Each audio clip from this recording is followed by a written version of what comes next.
So this video is the first of a 4-part series after the launch of the FPL game, where I'm going to talk through the best players in each position. The clue is in the title of this one. It's the goalkeepers.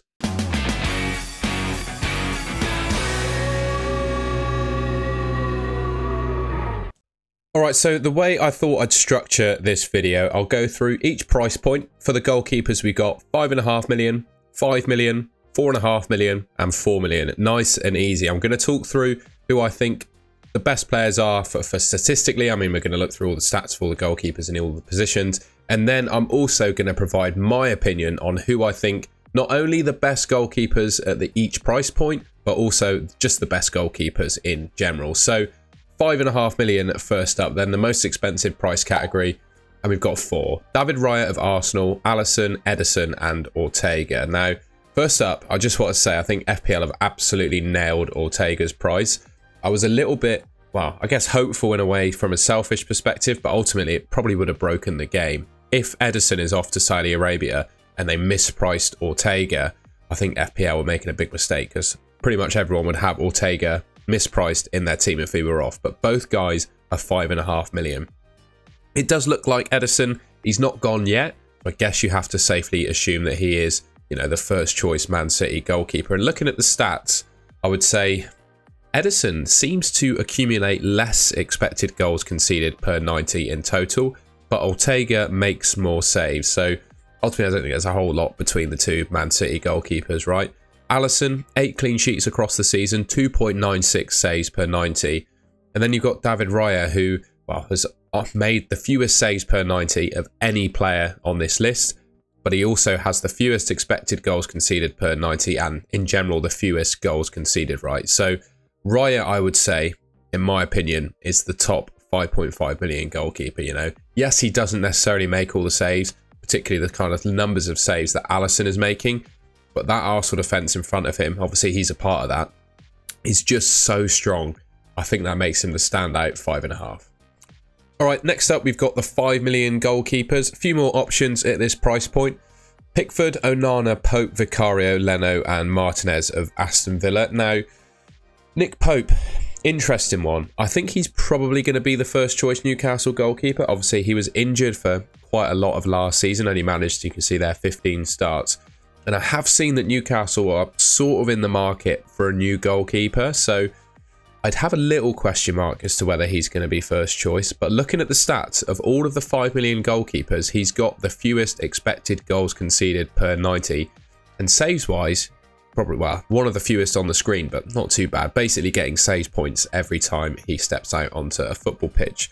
Elsewhere, I think I like Pickford, 1.47 XGC per 90 and 3.18 saves per 90. Onana, 3.92 saves per 90 last season. Man United just conceded so many shots, but he only had 1.53 expected goals conceded. So, and they kept 9 clean sheets, which is not too bad. We got Leno.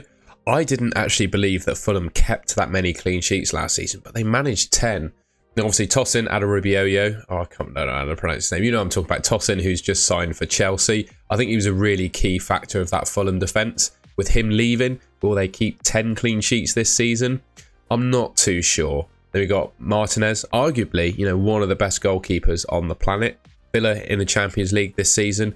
Just how good are Villa going to be defensively? You know, they only kept, well, he only kept 8 clean sheets from 34 starts. One of the fewest, actually, on this list, but his expected goals conceded, not too bad. 2.84 saves per 90 is also the lowest on this screen. If I were to pick 3 5 million goalkeepers, I'd probably say it's got to be Pickford, Onana and Pope. I think both of these guys offer, you know, Pickford with his 13 clean sheets, Onana with, you know, 9 clean sheets, but such a big saves volume, and Pope with kind of a balance of the two. I think these are the 3 pickable 5 million keepers. Right, the list is even longer for 4.5. I think we've got, well, 8, I'd say, options at this price point. Neto of Bournemouth, 32 starts, 7 clean sheets, 113 saves, 3.53 saves per 90, 1.55 expected goals conceded per 90. You can see, basically, there's not a lot here between a lot of these goalkeepers. I'm not going to go through all of their stats. For Bruggen, I don't mind him, but he shared so many minutes with Steele under De Zerbi last season. Obviously, Brighton now have a new manager. You'd like to think that the new Brighton manager won't necessarily rotate his goalkeepers as much, and you got to think, you know, Verbruggen playing at like world level for the Netherlands. I think he's going to be the first choice Brighton keeper this season, and he should start pretty much all the games. So he's a decent option, although only managed to keep 4 clean sheets last season from 21 games. Dean Henderson from Crystal Palace. I really like Crystal Palace, particularly under their new manager. You know, Gahey has had a really top Euros. You've got a good defence in front of Henderson there. 3.22 saves per 90. I think he could be a decent option. I'm pretty sure Sanchez has been confirmed as Enzo Maresca's first choice goalkeeper. I'm pretty sure he said that in an interview. So just having the first choice Chelsea keeper at 4.5 million, I think is pretty good.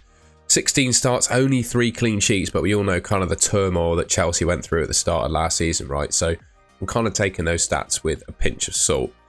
Sales is a really interesting one. So you look at those stats, he's got the fewest XGC per 90, so only 1.28. I know he only kept 1 clean sheet from 16 starts. But under their new manager, Nuno, Nottingham Forest are definitely looking more defensive than they were under Steve Cooper, right? They're playing a 3 at the back formation. Murillo, they've got really decent, you know, defence in front of him. I think those clean sheet numbers are going to go up, and then you can see Areola and Sarr there. If I were to pick 3 goalkeepers at this price point, I think I'd say Dean Henderson, Robert Sanchez of Chelsea, and Sels of Nottingham Forest. Take your pick of those 3. I gotta say, it's pretty disappointing at the 4 million price tag. I haven't yet been able to identify one that I'd back to play every game. I don't think that's happened. 3 that I think are probably worth picking. You know, we all want a 4 million goalkeeper. I think we're going to have 1 first choice keeper and then 1 at 4 million to try and save ourselves some budget, basically.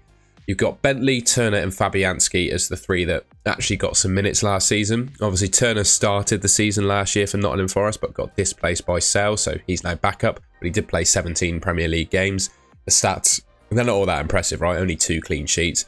Dan Bentley was really good when he played for Wolves last year. I saw there was a rumour of him being linked with Arsenal. Obviously, Jose Sarr is the first choice Wolves keeper.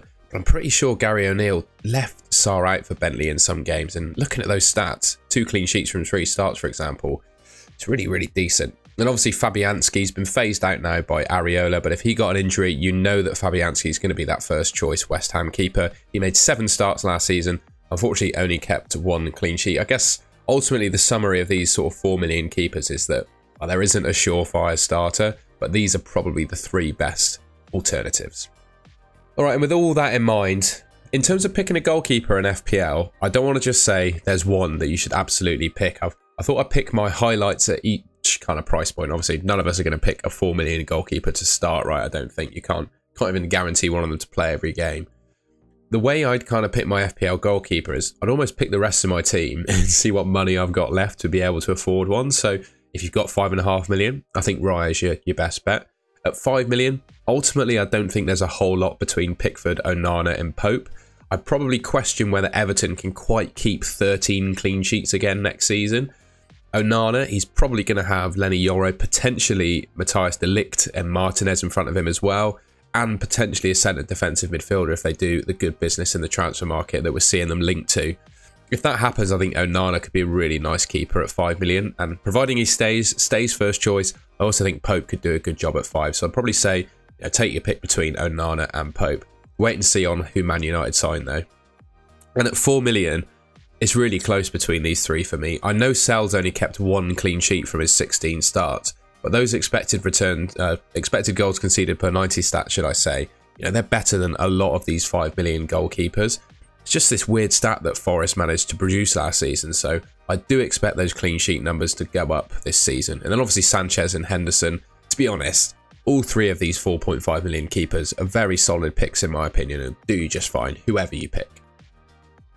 Alright, and that's the end of the video. I hope you found that useful. Like I said, little opening of the 4-part series of the best players of every position, talking about the goalkeepers there. Let me know in the comments who your favourite goalkeepers are in this new FPL game. You can let me know at each price point if you fancy as well. If you enjoyed the video, please leave me a like rating. You can subscribe to the Goal to Goal channel, which should be just there on your screen. Thank you very much for watching. I'm actually going live with my good mate FPL Tom, 7 PM UK time, on Thursday, the 18th of July. That's tomorrow at the time that I'm actually recording this, but this will probably go up in the morning. So I'm going live this evening with FPL Tom. Make sure to set the notifications for when we start. It's going to be 7 PM UK time. And yeah, I'll catch you in my next video, which should be, as you can probably guess, a defenders one.